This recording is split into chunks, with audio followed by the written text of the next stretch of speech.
बिल्लाहि मिनश्शैतानिर्रजीम बिस्मिल्लाहिर्रहमानिर्रहीम वइज़ यतहाज्जून फ़िन्नारि फ़यक़ूलु ज़ुअफ़ाउ लिल्लज़ीना इस्तकबरू इन्ना कुन्ना लकुम तबअन फ़हल अंतुम मुग़नून अन्ना नसीबम मिनन्नार क़ालल्लज़ीना इस्तकबरू इन्ना कुल्लुन फ़ीहा इन्नल्लाहा क़द हकम बैनल इबाद वक़ालल्लज़ीना फ़िन्नारि लिख़ज़नति जहन्नम उदउ रब्बकुम युख़फ़्फ़िफ़ अन्ना यौमम मिनल अज़ाब क़ालू अवलम तक तअतीकुम रुसुलुकुम बिलबय्यिनात क़ालू बला क़ालू फ़दउ वमा दुआउल काफ़िरीन इल्ला फ़ी ज़लाल इन्ना लनंसुरु रुसुलना वल्लज़ीना आमनू फ़िल हयातिद दुनिया व यौम यक़ूमुल अशहाद यौम ला यंफ़उ ज़्ज़ालिमीन मअज़िरतुहुम वलहुमुल लअनतु वलहुम सूउद्दार वलक़द आतैना मूसल हुदा वअौरसना बनी इसराईलल किताब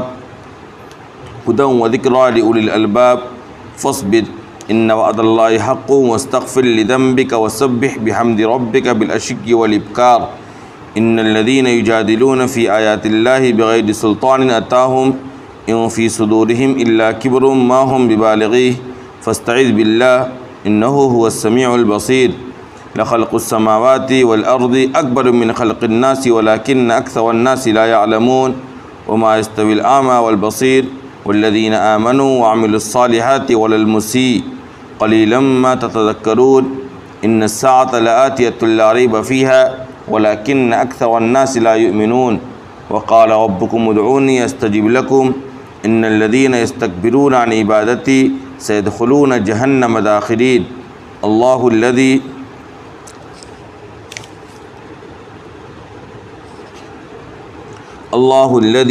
जअल लकुमुल लैला लितस्कुनू फ़ीहि वन्नहारा मुबसिरा इन्नल्लाहा लज़ू फ़ज़लिन अलन्नासि वलाकिन्न अक्सरन्नासि ला यशकुरून ज़ालिकुमुल्लाहु रब्बुकुम ख़ालिक़ु कुल्लि शै ला इलाहा इल्ला हुवा फ़अन्ना तुफ़कून कज़ालिक युफ़कुल्लज़ीना कानू बिआयातिल्लाहि यजहदून अल्लाहुल्लज़ी जअल लकुमुल अर्ज़ क़रारन वस्समाअ बिनाअन वसव्वरकुम फ़अहसना सुवरकुम वरज़क़कुम मिनत तय्यिबात ज़ालिकुमुल्लाहु रब्बुकुम फ़तबारकल्लाहु रब्बुल आलमीन हुवल हय्यु ला इलाहा इल्ला हुवा फ़दऊहु मुख़लिसीन लहुद्दीन अल्हम्दुलिल्लाहि रब्बिल आलमीन क़ुल इन्नी नुहीतु अन अअबुदल्लज़ीना तदऊन मिन दूनिल्लाहि लम्मा जाअनियल बय्यिनातु मिन रब्बी व उमिरतु अन उस्लिम लिरब्बिल आलमीन हुवल्लज़ी ख़लक़कुम मिन तुराबिन सुम्मा मिन नुत्फ़तिन सुम्मा मिन अलक़तिन सुम्मा युख़रिजुकुम तिफ़ला सुम्मा लितब्लुग़ू अशुद्दकुम सुम्मा लितकूनू शुयूख़ा व मिनकुम मन यतवफ़्फ़ा मिन क़ब्ल व लितब्लुग़ू अजलन मुसम्मन व लअल्लकुम ताक़िलून हुवल्लज़ी युह्यी व युमीत फ़इज़ा क़ज़ा अमरन फ़इन्नमा यक़ूलु लहू कुन फ़यकून।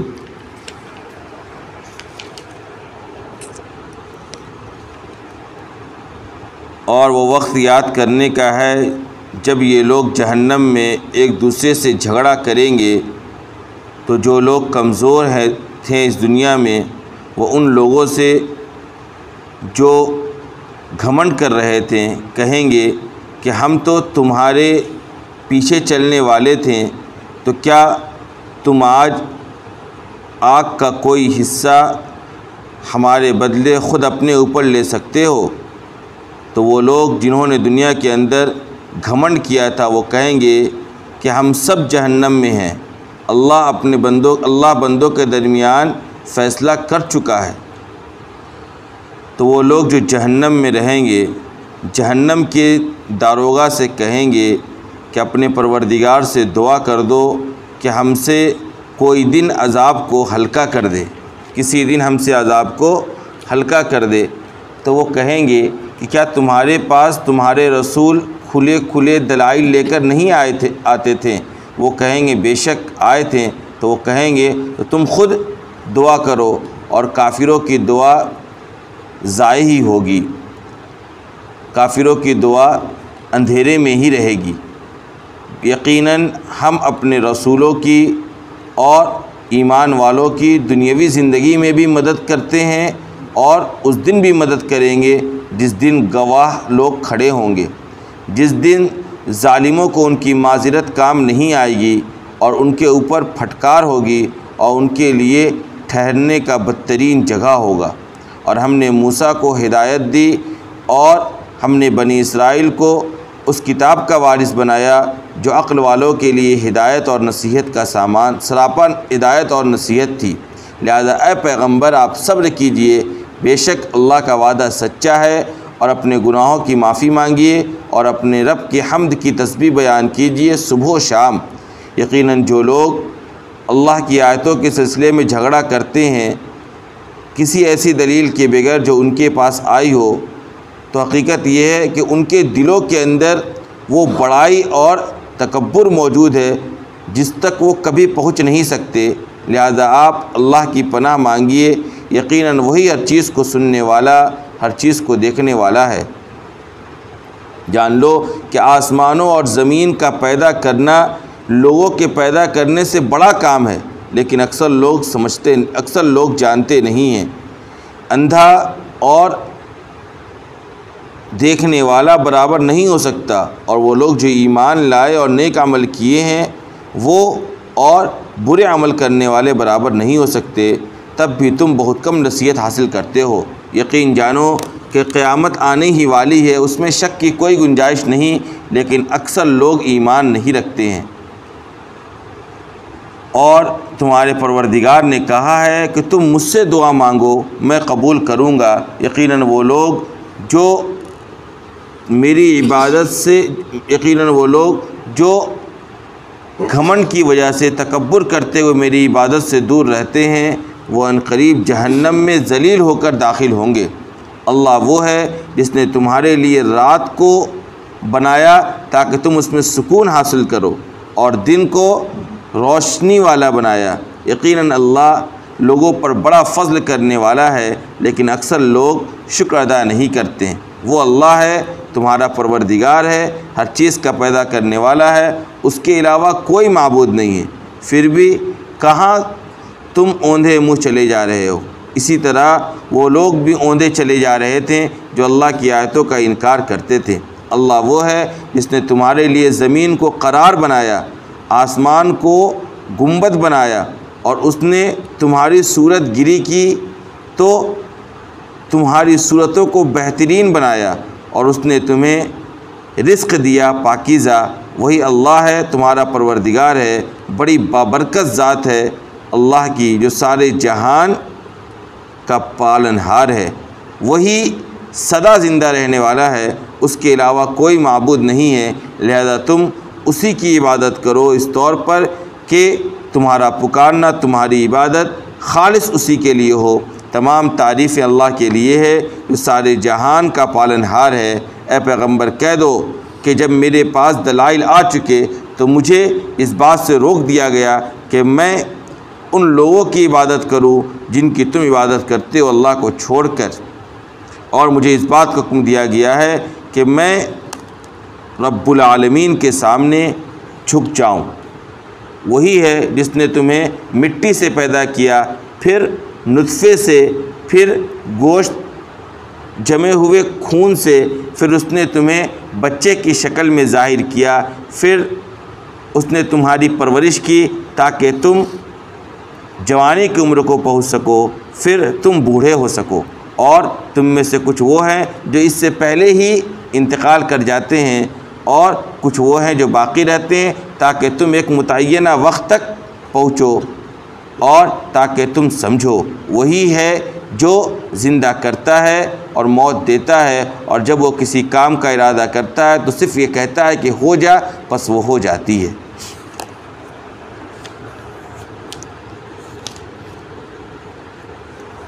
सूरह मोमिन की तफसीर चल रही है, और इस ज़िम्न में माजी के कौमें और उनके अम्बिया कराम का तज़किरा चल रहा था। गुज़िश्ता जो तफसीर हुई है उसके अंदर मूसा अलैहिस्सलाम और उनकी कौम का तज़किरा था, और उसी के ज़िम्न में आले फ़िरौन में एक शख्स जो ईमान ला चुका था और अपने ईमान को छुपा रहा था, और जब उसने ये देखा कि उसकी कौम और फ़िरौन ने मूसा अलैहिस्सलाम के कत्ल का इरादा कर लिया है, तो उस मौके पर उसने अपने ईमान का ऐलान किया और अपनी कौम के दरमियान एक इंतहाई मौसर तकरीर की, जिसके ज़रिए अपने कौम को दुनिया की हकीकत वो समझाया और आखिरत क्या है और हक़ क्या है और बातिल क्या है, कौन सी चीज़ हिदायत है और कौन चीज़ ज़लालत और गुमराही है। इन सारी चीज़ों को उसने अपने कौम के सामने पेश किया और ये सारी बातें उसने बहुत तफसील से अपने कौम को बतलाई। इसका पूरा तज़किरा माजी की तफसीर के अंदर गुज़र चुका है। आज की तफसीर के अंदर अल्लाह तबारक व तआला का तारुफ़ पेश किया गया है कि अल्लाह कौन है, उसकी क्या सिफ़ात हैं। और उससे पहले जहन्नम के अंदर जब ये लोग जो इस दुनिया के अंदर तकब्बुर की वजह से, घमंड की वजह से अल्लाह की इबादत नहीं कर रहे हैं और इनकार कर रहे हैं, इन लोगों का जब जहन्नम में भेजे जाने का फ़ैसला हो जाएगा और जब ये जहन्नम में पहुंच जाएंगे तो दुनिया के अंदर इनकी हालत ये थी कि जो लोग माबूद बने हुए थे, माबूदाने बातिला की शक्ल जिन लोगों ने इख्तियार कर रखी थी, जो लोग चौधरी बने हुए थे और उनके पीछे चलने वाली एक पूरी जमात थी जो उनको फॉलो करती थी, उनकी बातों को मानती थी, तो कल जब जहन्नम का फ़ैसला हो जाएगा, ये दोनों जहन्नम पहुंच जाएंगे, तो वहाँ ये लोग अब उनकी गर्दन को पकड़ेंगे। जो लोग इस दुनिया के अंदर उनकी बातों को मान कर ज़लालत व गुमराही का शिकार रहे और जहन्नम में पहुँच गए और ख़सारा उनको हासिल हो गया, तो अब वो इनकी गर्दन को पकड़ेंगे, उनको कहेंगे अरे भाई तुम्हारे साथ तो हमारा मामला ये था, हम तो दुनिया में तुम्हारे पीछे पीछे चला करते थे, लिहाजा आज तुम ऐसा करो कि हमें जो सज़ा मिल रही है तुम ले लो, क्योंकि हम तो तुम्हारी बातों को मानने की वजह से सारा काम कर रहे थे। तो उनके दरमियान जो गुफ्तगू होगी जहन्नम के अंदर और जहन्नम का जो दारोगा होगा, फ़रिश्ता होगा, उससे ये लोग जो इल्तिजा और दरख्वास्त करेंगे और फिर वो जो उसको जवाब देगा, उसका भी कुछ, उस वाक़े का भी कुछ भी मंजर कशी की गई है। लिहाजा सबसे पहली आयत के अंदर कही गई कि उस वक्त को याद करो जब जहन्नम के अंदर ये लोग आपस में झगड़ेंगे, जहन्नमी लोग आपस में झगड़ा करेंगे। फ़यक़ुलु ज़ुअफ़ाउ लिल्लज़ीना इस्तकबरू, तो जो कमज़ोर थे वो उनसे मजबूत थे, जो तकब्बुर और घमंड में चूर थे, जो इस दुनिया के अंदर अपने आप को बाबा और खुदा और अपने आप को देवता बता रहे थे, उनसे कहेंगे इन्ना कुन्ना लकुम तबा, अरे हम तो तुम्हारे फॉलोअर थे, हम तो दुनिया में तुम्हारे पीछे पीछे चलते थे, तुम एक रिकाब में जो खोल कर बता देते थे, कागज़ पर्ची खोल कर जो बताते थे वही हम मान लेते थे, हम तो तुम्हारी बातों को माना। लिहाजा फ़हल अंतुम मुग़नून अन्ना नसीबम मिनन नार, तो क्या ऐसा हो सकता है कि हमें जो जहन्नम का आग का सामना करना पड़ रहा उसका कुछ हिस्सा तुम ले सकते हो हमारी तरफ से, यानी हमारी सज़ा तुम ले लो। क़ाल लज़ीना इस्तकबरू इन्ना कुल्लुन फ़ीहा, वो मुतकब्बिरीन मुस्तकबिरीन, वो जो दुनिया के अंदर बाबा बने फिर रहे थे, जो लोगों को गुमराही के रास्ते पर लाकर खड़े किए, तो कहने लगेंगे कि इन्ना कुल्लुन फ़ीहा, अरे हम सब जहन्नम में हैं, हमें भी सज़ा मिल रही है, ऐसा नहीं कि सिर्फ अकेले तुम ही सज़ा काट लो। जान लो इन्नल्लाह क़द हकम बैनल इबाद, अल्लाह तो अपने बंदों के दरमियान फ़ैसला कर चुका, फ़ैसला हो चुका है, हमारे लिए जहन्नम मुक़द्दर हो चुकी है, जैसे तुम जैसे सज़ा काट रहे हो वैसे हम भी यहाँ पर सज़ा काट रहे हैं। लिहाजा वक़ाल लज़ीना फ़िन्नार लिख़ज़नति जहन्नम उदउ रब्बकुम युख़फ़्फ़िफ़ अन्ना यौमम मिनल अज़ाब, लिहाजा होगा ये कि जहन्नम में जो लोग रहेंगे ये जाएंगे कहाँ, जहन्नम के दारोगा के पास, जहन्नम के पास जो उसका हिफाजती जो फ़रिश्ता होगा उसको जाकर कहेंगे ऐसा करो उदउ रब्बकुम, अपने रब से थोड़ा दुआ कर दो। क्या दुआ करना है, कहना युख़फ़्फ़िफ़ अन्ना यौमम मिनल अज़ाब, कि किसी दिन ऐसा हो कि हमसे अज़ाब को कुछ हल्का कर दिया जाए, हम इंतहाई सख्त तरीन अज़ाब के अंदर मुब्तला हैं, लिहाजा अपने परवरदिगार से तुम ये दुआ कर दो, ये दरख्वास्त कर दो कि किसी दिन हमसे क्या करें, अज़ाब को हल्का कर दे। अब ये फ़रिश्ते उनको जवाब में कहें क़ालू अवलम तकु तातीकुम रुसुलुकुम बिलबय्यिनात, अरे भाई ये बतलाओ क्या दुनिया के अंदर तुम्हारे पास तुम्हारे रसूल खुली खुली निशानियाँ लेकर नहीं आते थे, तुम्हारे पास दुनिया के अंदर रसूलों को भेजा गया था, वो तुम्हारे पास दलाइल लेकर, आयात लेकर, एकदम बिल्कुल वाज़ेह सारी गवाहियाँ लेकर तुम्हारे सामने वो हाजिर होते थे, उसके बावजूद तुमने माना नहीं, वो आए तो थे, तो वो कहें क़ालू बला, कहेंगे बिल्कुल बेशक हमारे पास वो आए थे, तो फरिश्ते जवाब देंगे क़ालू फ़दउ, लिहाजा ऐसा करो तुम खुद ही दुआ करो, तुम जब वहाँ नहीं माने तो आज हमारे पीछे क्यों चल रहे हो, हमसे क्यों कह रहे हो दुआ करने, तुम खुद क्या करो, दुआ करो। कुरान ने कहा वमा दुआउल काफिरीन इल्ला फ़ी ज़लाल, काफिरों का इनकार करने वाले की दुआ उस दिन गुमराही में होगी, यानी उसका कोई फ़ायदा नहीं होगा, सब ज़ाय हो जाएगा। उनकी पुकार को कोई सुनने वाला उस दिन नहीं होगा। ये हालत होगी काफिरों की, और इनके दरमियान जो गुफ्तगू होगी उसकी पूरी मंजरकशी कुरान करीम ने इन आयतों के अंदर की है। उसके बाद अल्लाह ने कहा कि देखो, इन्ना लनंसुरु रुसुलना वल्लज़ीना आमनू फिल हयातिद दुनिया व यौम यक़ूमुल अशहाद, हमारा मामला ये है कि हम अपने रसूलों की मदद और रसूलों पर ईमान लाने वालों की मदद इस दुनिया के अंदर भी करते हैं और उस दिन भी करेंगे जिस दिन गवाह एक खड़े होंगे, यानी क़यामत के दिन जब गवाह खड़े हो जाएंगे एक दूसरे के ख़िलाफ़। फ़रिश्ते गवाह बनेंगे, अम्बिया कराम गवाह बनेंगे अपनी अपनी कौमों के ख़िलाफ़, फिर उम्मत मुहम्मदिया गवाह बनेगी, फिर इंसान के ख़ुद आज़ा उसके ख़िलाफ़ गवाह बनेंगे। जब इंसान इनकार करेगा कि हमने कोई गुनाह नहीं किया है तो ख़ुद आज़ा उसके ख़िलाफ़ गवाह बन जाएंगे। उस दिन भी अल्लाह रसूलों की और ईमान वालों की मदद करेगा, और इस दुनिया के अंदर भी अल्लाह ने वादा कर रखा है कि हम रसूलों की और ईमान लाने वालों की मदद करेंगे। और यही हुआ, माजी की कौमों का जो तज़किरा हुआ, कौम नूह, कौम आद, कौम समूद, कौम लूत, कौम शुएब, तमाम जो कौमों का तज़किरा हुआ, क्या हुआ? आखिरकार निजात किनको मिली?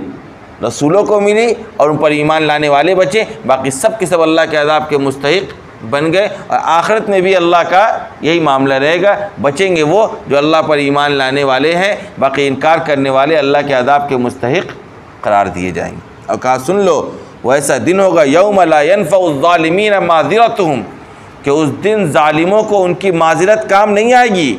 ऐसा नहीं है कि उस दिन उज़्र पेश कर दें कि या अल्लाह फ़लाँ वजह से मैं आपका बंदा दुनिया के अंदर नहीं बन पाया, मैं ईमान नहीं ला पाया, लिहाजा मेरी उज़्र को आप क्या कर लें, कबूल करने का नहीं। यौम ला यनफ़उ ज़ालिमीन माज़िरतुहुम, ज़ालिमों को उनका उज़्र कोई फ़ायदा नहीं पहुँचाएगा, बल्कि वलहुमुल लानतु वलहुम सूद्दार, उनके ऊपर फटकार होगी।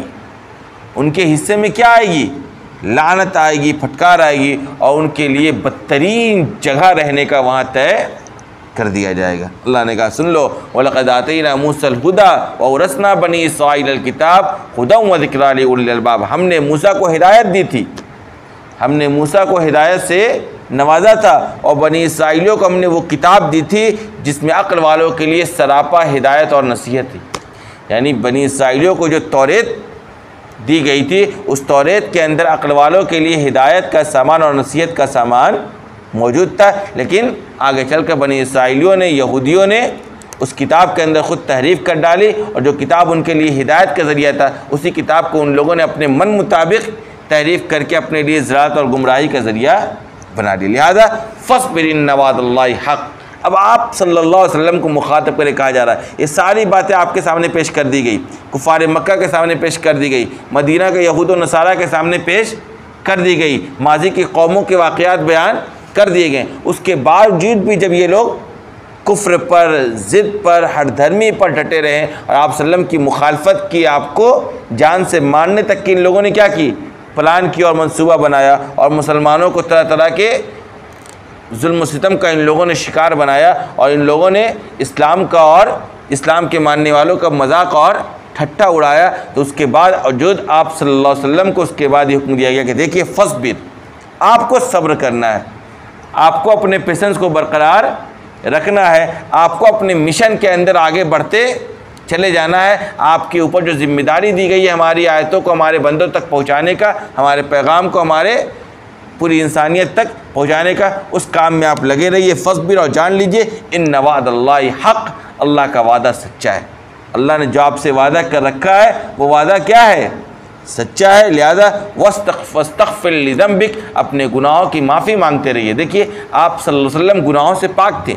ये जो हुक्म दिया गया है ये दरअसल उम्मतियों को सबक दी गई है और उम्मतियों को तालीम दी गई कि देखो जब आप सल्लल्लाहु अलैहि वसल्लम जो गुनाहों से पाक थे, उसके बावजूद उन्हें जब गुनाहों की माफ़ी मांगने का हुक्म दिया जा रहा है और तालीम दी जा रही है, तो तुम जो दिन ब दिन गुनाहों के अंदर क्या होते हो, बिल्कुल लथपथ रहते हो, तो तुम्हारी ज़िंदगियाँ जब गुनाहों से बिल्कुल भरी हुई तो तुम्हें तो और ज़्यादा इस्तिग़फ़ार करते रहना चाहिए। लिहाजा वस्तग़फ़िर लिज़ंबिक, अपने गुनाहों को माफ़ी मांगो। वसब्बिह बिहम्दि रब्बिका बिलअशी वल इब्कार, और सुबह व शाम अपने परवरदिगार के हम्द के साथ तस्बीह बयान करते रहो। कई मतलब आपको कहा है कि रोज़ाना इस्तिग़फ़ार पढ़ने की कसरत मामूल बनाइए, सुबह शाम अल्लाह तबारक व तआला की हम्दो सना बयान कीजिए, अल्हम्दुलिल्लाह, सुबहान अल्लाह, अल्लाहु अकबर। ये तीसरा कलिमा पूरा क्या है? अल्लाह तबारक व तआला की हम्दो सना पर मुश्तमिल है। इन कलिमात को सुबह शाम इंसान को क्या करना चाहिए?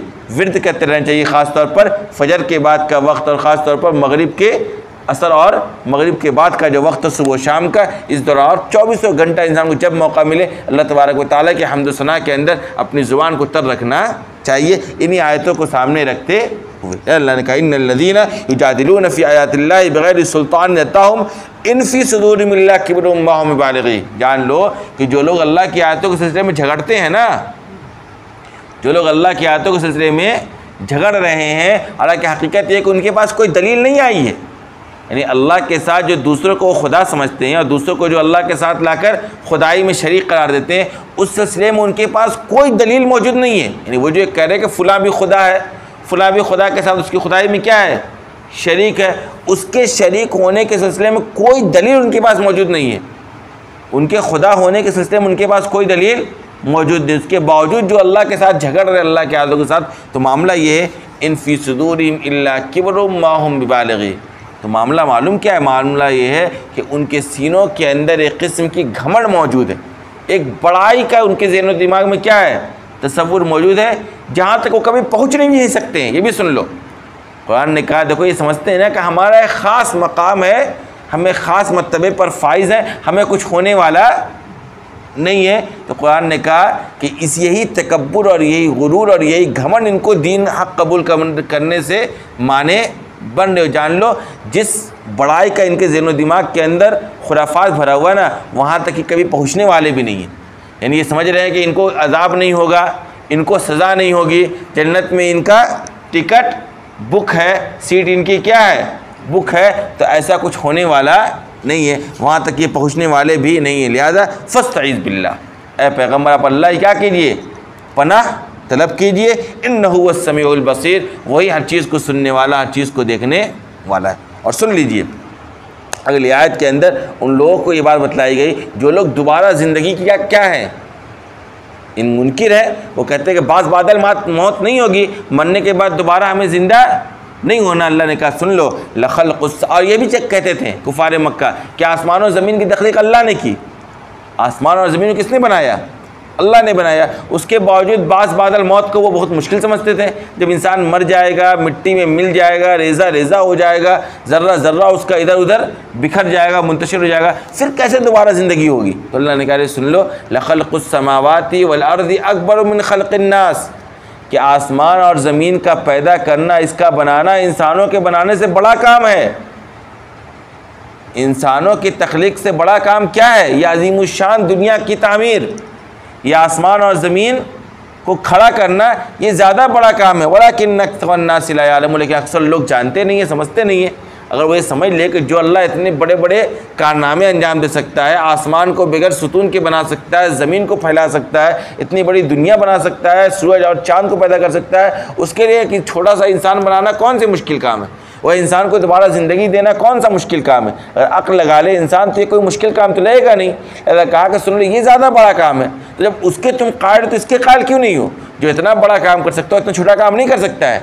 बिल्कुल कर सकता है। अल्लाह ने कहा सुन लो, वमा यस्तविल आमा वल बसीर, देखने वाला और जो नहीं देखता है, यानी अंधा और बीना शख्स, ये बराबर नहीं हो सकता। लिहाजा इसी तरीके से जो लोग ईमान लाए नेक अमल किए वो, और जो लोग बुराई कर रहे हैं, ये भी कहीं बराबर नहीं हो सकते। ऐसा नहीं है कि दोनों के साथ एक ही फैसला कर दिया जाए, दोनों को जन्नत दे दी जाए या दोनों को जहन्नम में दाखिल कर दिया जाए, ऐसा नहीं होगा। जैसे नाबीना और बीना बराबर नहीं हो सकता, एक शख्स जिसके आंखों के अंदर रोशनी मौजूद है वो, और एक वो शख्स जो देख नहीं सकता है, दोनों कभी बराबर नहीं हो सकता है। वैसे ईमान वाले और अमल सालेह करने वाले और इसके बरखिलाफ़ जो लोग बुराई करने वाले, ये भी कहीं बराबर नहीं सकते हैं। क़लीलन मा ततज़क्करून, तुम बहुत कम नसीहत कबूल करते हो। कुरान इस तरीके से मिसाल पेश कर करके नसीहत पेश कर रहा, उसके बावजूद भी तुम क्या करते हो? जो नसीहत कबूल करते हो बहुत कम करते हो। लिहाजा सुन लो, इन्न साअत लआतियतुन ला रैब फ़ीहा, अच्छी तरह जान लो कि बिल्कुल क़यामत आने ही वाली है, क़यामत आकर ही रहेगी,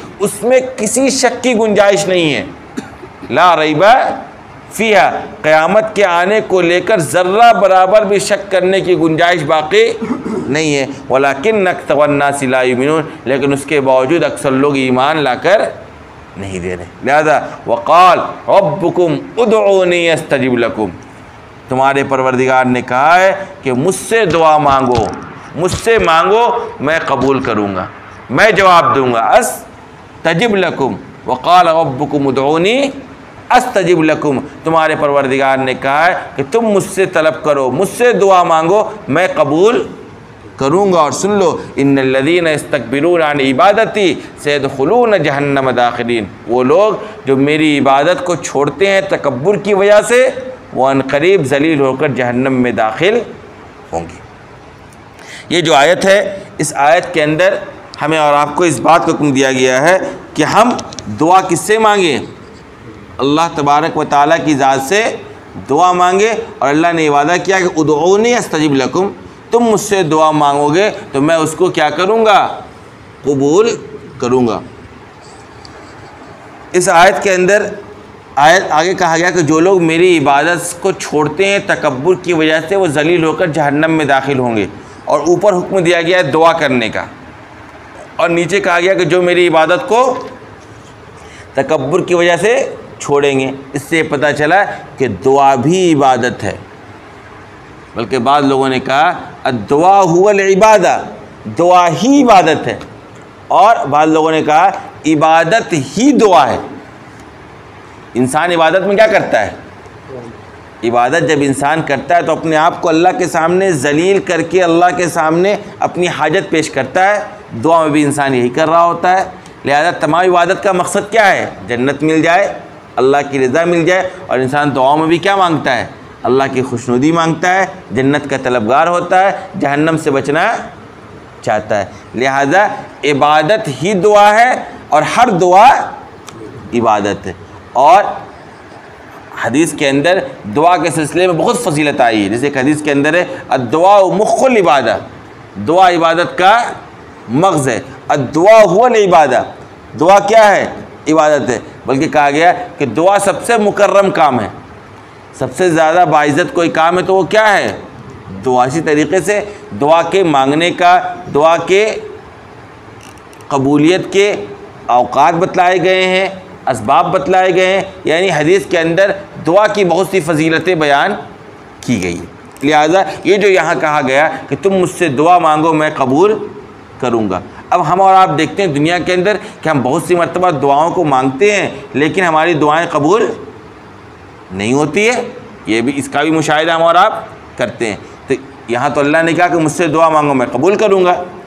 और बहुत सी मरतबा हमारा मुशाहिदा तजर्बा क्या है कि हम किसी मसले को लेकर दुआ मांगते हैं लेकिन वो कबूल नहीं होती है। तो इसका जवाब एक रिवायत के अंदर मौजूद है। हज़रत अबू हुरैरा रज़ी अल्लाह तआला अन्हु की रिवायत है, जिस रिवायत के अंदर ये बात है कि देखो अल्लाह तबारक व तआला जो बंदों की दुआओं को कबूल करता है उसकी 3 शक्लें हैं। कितनी शक्लें हैं? 3 शक्लें हैं। एक शक्ल ये है कि इंसान जो चीज़ मांगता है वही उसको अता कर दी जाती है। दुआ के कबूल होने की एक शक्ल ये है कि इंसान जो चीज़ तलब करता है वही चीज़ उसको अता कर दी जाती है। दूसरी शक्ल ये है कि इंसान जो चीज़ मांगता है उसके बदले उसको आखिरत में कोई इनाम दिया जाएगा, वो उसके लिए महफूज कर दिया जाता है। कोई उसको अज्र और सवाब दिया जाएगा आखिरत के अंदर, वो उसके बदले उसके लिए नामा अमाल के अंदर, उसके रजिस्टर के अंदर दर्ज कर दिया जाता है। और तीसरी शक्ल दुआ के कबूल होने की ये कि इंसान जो चीज़ मांगता है वो तो उसको नहीं दी जाती है, लेकिन उसके बदले उसके ऊपर कोई बला और मुसीबत जो आने वाली रहती है उसको टाल दिया जाता है। आई बात समझ में? दुआ की कबूलियत की 3 शक्लें हैं। नंबर 1, जो मांगा वही अता कर दिया गया। नंबर 2, जो मांगा उसके बदले उसको आखिरत में कुछ दिया जाएगा, वो उसके लिए फ़ैसला कर दिया जाता है। नंबर 3, जो मांगा वो तो नहीं दिया जाता है लेकिन उसके बदले उसके ऊपर जो बला और मुसीबत कोई आने वाली रहती है उसको टाल दिया जाता है। लिहाजा दुआ करने में कंजूसी से काम लेना नहीं चाहिए, दुआ मांगते रहना चाहिए। और दुआ के कबूलियत के लिए कोई शर्त नहीं है। क्या मतलब? दुआ के कबूलियत के लिए मोमिन होना भी शर्त नहीं है। अल्लाह काफिरों की दुआ भी कबूल करता है। इब्लीस ने दुआ की थी कि मुझे क्या कीजिए आप, क़यामत तक के लिए मोहलत दे दीजिए कि मैं ज़िंदा भी रहूं और आपके बंदों को गुमराह करते रहूं। वो दुआ उसकी कबूल कर ली गई। क्या पता चला कि दुआ के कबूल के लिए ईमान भी शर्त नहीं है। लिहाजा ये नहीं समझना चाहिए कि फ़लाँ शख्स की दुआ कबूल होगी, उन्हीं से दुआ करवाओ और हम दुआ ना करें। अल्लाह तबारक व तआला ने यहाँ कोई शर्त बयान नहीं की। क्या कहा? उदऊनी अस्तजिब लकुम, मुझसे मांगो मैं दूंगा, मुझसे मांगो मैं कबूल करूँगा, मुझसे मांगो मैं लब्बैक कह के हाजिर हो जाऊँगा। आई बात समझ में? लेकिन हाँ, उलमा कराम ने, मुफस्सिरीन कराम ने ये बात बयान की कि देखो दुआ जो कबूल होती है उसके लिए दो बुनियादी शर्त है। नंबर एक, इंसान दुआ किसी गुनाह या हराम के काम का ना मांगे। आई बात समझ में? आप दुआ तो मांग रहे हैं लेकिन दुआ किस चीज़ की मांग रहे हैं? किसी हराम काम के करने की दुआ मांग रहे हैं या किसी गुनाह के काम के करने की दुआ मांग रहे हैं, तो ये दुआ कबूल नहीं होती। नंबर दो, जब आप दुआ मांग रहे हैं तो ध्यान के साथ, गफलत के साथ दुआ ना मांगे, बल्कि तवज्जो हो मांगने वाले की तरफ, जिससे आप मांग रहे हैं उसके तरफ मुतवज्जे होकर आजिज़ी और इंकिसारी के साथ और मांगने वाले की तरह अपनी शक्ल सूरत बनाकर मांगे, तो इससे दुआ के कबूल होने की ज़्यादा उम्मीद होती है। वरना दुआ के कबूल होने के लिए कोई शर्त नहीं है। अल्लाह तबारक व तआला जैसे मोमिन की दुआ कबूल करता है वैसे काफिर की भी दुआ कबूल करता है। ये तो हो गई यहाँ तक की तफसीर। अब आगे भी चंद आयतें हैं लेकिन देख रहा हूँ काफ़ी आप लोगों को क्या हो रही है, नींद आ रही है।